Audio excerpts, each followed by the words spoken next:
আসসালামু আলাইকুম। আজকে বানাবো কাঁচা আমের শরবত, টক টক মিষ্টি। এ তো আমটা ফ্রেশ টাটকা গাছ থেকে পেড়ে আনা।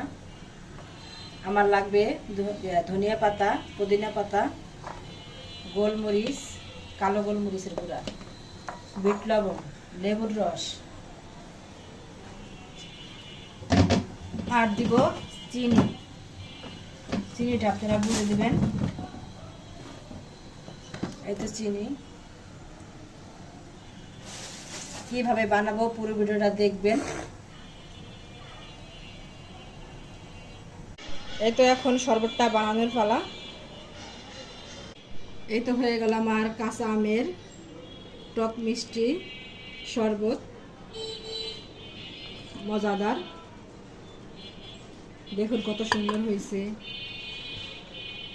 এইভাবে বানিয়ে খেয়ে দেখবেন কেমন লাগে শরবতটা।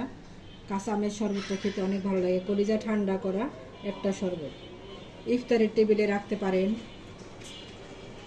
আজকে আমরা ইফতারের জন্য বানাইছি। কেমন হয়েছে সবাই বলবেন কমেন্টে। ভালো লাগলে লাইক, কমেন্ট, সাবস্ক্রাইব করবেন এবং শেয়ার করবেন। সবাই ভালো থাকবেন, সুস্থ থাকবেন। আল্লাহ হাফেজ।